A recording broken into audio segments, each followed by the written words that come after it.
Assalamualaikum warahmatullahi wabarakatuh. Perkenalkan, saya Sri Sulastri, mahasiswa Sejarah Kebudayaan Islam IAIN Syekh Nurjati Cirebon.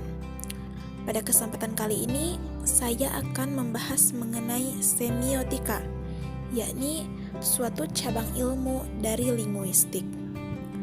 Nah, apa itu semiotika dan bagaimana itu semiotika akan saya jelaskan pada paparan berikut ini. Presentasi ini saya buat untuk memenuhi tugas linguistik.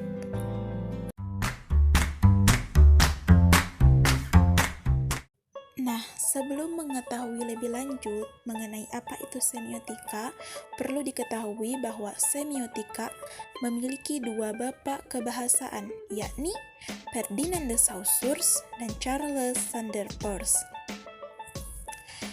Dalam pendefinisian semiotika, terdapat beberapa pendapat yang mendefinisikan tentang semiotika.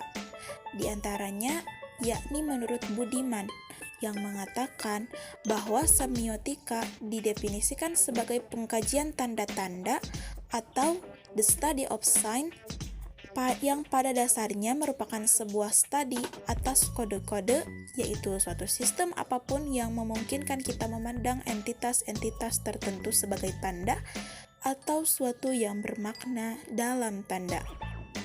Semiotika sendiri memiliki unsur-unsur dalam pengkajiannya, dan teori yang dicantumkan adalah teori menurut de Saussure yang mengatakan bahwa semiotika mempunyai dua unsur, yakni signified dan signifier, di mana signified yang berarti tanda atau konsep tanda dan signifier yang berarti penandaan yang biasanya meliputi sound image, sebutan ataupun julukan. Lalu ada pula yang disebut dengan triad of semiotics, di mana di dalamnya itu meliputi sign yang diperoleh berdasarkan hasil persepsi, lalu convention akan menghasilkan objek, yang mana entitasnya membuat sebuah konsep berdasarkan pengalaman atau experience, lalu akan menghasilkan konsep, yang mana pasti konsep tersebut berbeda dan diperoleh berdasarkan pemahamannya masing-masing atau persepsinya masing-masing. Lalu ada pula bahasan mengenai signifier atau penandaan yang mempunyai 3 tipe penanda. Nah, yang pertama itu ada icon, yakni memiliki kemiripan yang persis dengan wujud aslinya. Seperti yang dapat dilihat pada gambar pertama, itu ada siluet seorang wanita, di mana seorang wanita itu terlihat bahwa pakaiannya lebih panjang, dan siluet laki-laki yang menunjukkan bahwa pakaiannya tidak kelihatan panjang. Nah, dari situ kita sudah bisa menebak bahwa itu adalah siluetnya seorang wanita dan juga seorang laki-laki. Memiliki kemiripan yang persis dengan wujud aslinya, yang mana wujud aslinya itu bisa dikatakan dengan indeks. Indeks adalah bagian yang tidak bisa terpisahkan dari objeknya, seperti yang tampak pada gambar yang kedua, di mana itu menunjukkan gambar atau foto asli real wujud seorang pria dan wanita yang nampak batang hidungnya, tangannya, itu menunjukkan real asli, dan juga kita dapat menebak, bukan menebak tapi dapat mengatakan dengan pasti bahwa itu adalah wanita dan laki-laki. Lalu yang ketiga itu ada simbol. Simbol itu bukan tanda umum, tetapi konvensional di beberapa kalangan masyarakat. Simbol juga dibuat dengan sesuka hati oleh penciptanya, dan juga berdasarkan kesepakatan penggunaannya. Contohnya seperti lalu lintas. Nah, simbol lalu lintas di Indonesia itu bisa jadi berbeda dengan negara lain, karena simbol lalu lintas yang dibuat di negara kita dan di negara lain itu berbeda sesuai dengan kesepakatan yang ada di negara Indonesia sendiri. Nah, itulah perbedaan antara icon, indeks, dan juga simbol. Nah, ini ada memperjelas juga mengenai contoh dari tipe signifier. Nah, dapat dilihat dari gambar pertama itu ada siluetnya laki-laki yang sedang berdiri, dan pada gambar yang kedua itu ada real foto aslinya laki-laki yang sedang berdiri. Nah, dari perbandingan kedua gambar tersebut dapat dilihat mana yang mirip aslinya dan mana yang memang aslinya.